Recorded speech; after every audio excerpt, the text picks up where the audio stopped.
అన్ని రంగాల్లో అభివృద్ధి చెందినా నైతికత విషయంలో రోజురోజుకూ దిగజారిపోతున్నాం.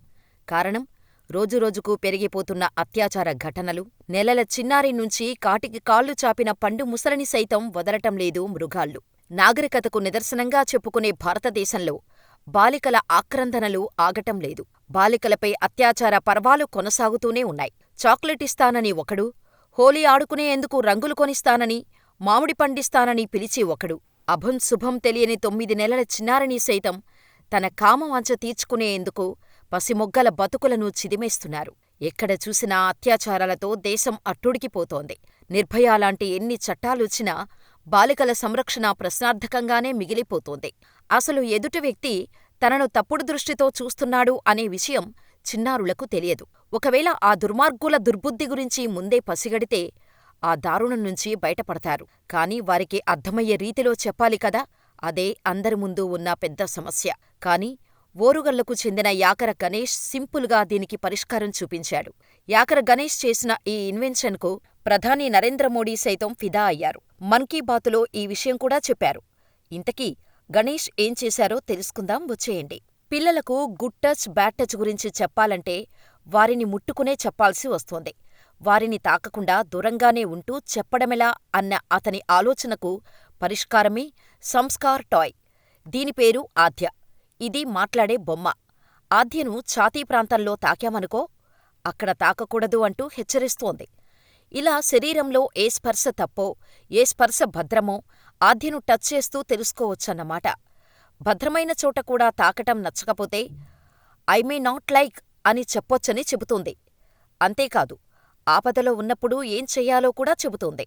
హెల్ప్లైన్ నెంబర్లను వల్లెవేస్తోంది. సైబర్ క్రైమ్ గురించి, డ్రగ్స్ హాని గురించి హెచ్చరిస్తోంది. సంస్కార్ టాయ్లో బాయ్ వర్షన్ కూడా ఉంది. పేరు ఆదిత్య. అబ్బాయిలకు అవన్నీ చెబుతుంది. అదనంగా ఆడపిల్లలతో ఎలా మెసులుకోవాలో కూడా చెబుతుంది. అంతేకాదు, చూపు, వినికిడి లోపాలున్న పిల్లలకు సంస్కార్ టాయ్ ఉంది. చూపు లోపం ఉన్నవారికి వైబ్రేట్ అవుతూ టీచ్ చేస్తే, వినికిడి లోపం ఉన్నవాళ్లకు రెడ్, గ్రీన్, ఆరెంజ్ లైట్స్తో క్లియర్గా చెబుతోంది.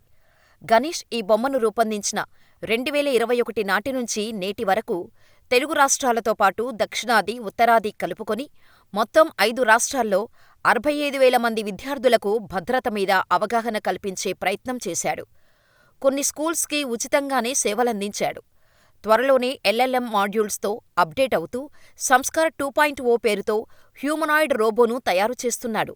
ఇది పిల్లలతో ఇంట్రాక్ట్ అవుతోంది. చిన్నప్పటి నుంచి నాకు సైన్స్ అండ్ టెక్నాలజీ ఇన్వెన్షన్స్ అంటే ఇష్టం. దీనికి సంబంధించి నాకు ఫార్మల్ ఎడ్యుకేషన్ ఏమీ లేదు. యూట్యూబ్ చూసే నేర్చుకున్నాను. ఇన్నోవేటివ్ మైండ్ సెట్ ఉన్నవాళ్లకు ఓ ప్లాట్ఫామ్ తయారు చేయాలన్నదే నా లక్ష్యం. అందుకే సంస్కార్ ఎలక్ట్రానిక్స్ అనే స్టార్టప్ పెట్టాను. సామాజిక బాధ్యతే నా ప్రధాన ఆశయం. ఆసక్తి ఉన్న విద్యార్థులకు ఫ్రీగానే ట్రైనింగ్ ఇస్తున్నాం. సంస్కార్ టాయ్ తయారు చేయటానికి సైకాలజిస్ట్, సైకియాట్రిస్ట్, పిల్లల హక్కులు, భద్రత కోసం పనిచేస్తున్న ఎన్జీఓలు వంటి వాళ్ళందరినీ కలిసి రీసెర్చ్ చేసి ఒక కాన్సెప్టును తయారు చేసుకున్నా. మళ్ళీ దాన్ని వాళ్ళందరికీ చూపించి ఓకే అనుకున్నాకే టాయ్ని డెవలప్ చేశాం అని సంస్కార్ టాయ్ వెనుకున్న తన శ్రమను వివరించాడు గణేష్. సంస్కార్ బొమ్మను ఉపయోగించటం చాలా ఈజీ. ఎవరైనా బొమ్మ ప్రైవేటు భాగాలపై చేతిని ఉంచినప్పుడు అది వెంటనే ముట్టుకోవద్దు అని అరుస్తుంది. బొమ్మ ఇచ్చే ఆడియో సిగ్నల్స్ కోసం గణేష్ తన స్నేహితులతో పాటు వేర్వేరు వ్యక్తుల వాయిస్లను రికార్డ్ చేశాడు. యాదాద్రి భువనగిరి జిల్లాలో గుడ్ టచ్, బ్యాడ్ టచ్పై విద్యార్థుల్లో చైతన్యం తీసుకురావటానికి బొమ్మను బోధనా సామగ్రిగా స్వీకరించారు.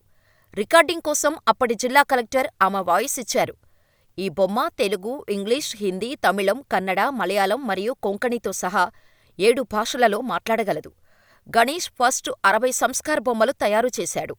ప్రస్తుతం వీటికి డిమాండ్ బాగా పెరిగిపోతోంది. తమిళనాడులోని చెంగల్పట్టులోని ఓ పాఠశాల బొమ్మపై ఆసక్తి చూపింది. వాళ్లు సంస్కార్ కోసం ఆర్డర్ ఇచ్చారు. ప్రస్తుతం గణేష్ సంస్కార్ 2.0కి తయారు చేయటానికి రెడీ అవుతున్నాడు. ఇందులో కొన్ని మోడిఫికేషన్ ఫీచర్స్ అందిస్తానని గణేష్ చెబుతున్నాడు. మన్ కీ బాతులో ప్రధాని మోడీ కూడా గణేష్ ఆవిష్కరణలను మెచ్చుకున్నాడు. గణేష్ వరంగల్ జిల్లా నందనం గ్రామానికి చెందినవాడు. తల్లిదండ్రులు స్వరూప, చంద్రయ్య ఇద్దరూ వ్యవసాయ కూలీలే. సమాజంలో చిన్నారులపై జరుగుతున్న అఘాయిత్యాలను చూసి చలించిపోయిన గణేష్ అవగాహన కల్పిస్తే చిన్నారులు ఆపద నుంచి బయటపడే ఛాన్స్ ఉందని భావించాడు. అయితే ఈ గుడ్ టచ్, బ్యాడ్ టచ్ గురించి చెప్పే టైంలో చిన్నారులను ముట్టుకోవాల్సి వస్తుందని, దాన్ని సైతం అవాయిడ్ చేసి పిల్లలు ఆడుకునే బొమ్మలతోనే అవగాహన కల్పించాలని అనుకున్నాడు. అనుకున్నట్టే తన ఆలోచనలు ఆచరణలో పెట్టి ఈ బొమ్మను తయారుచేసి అందరితోనూ ప్రశంసలు అందుకుంటున్నాడు.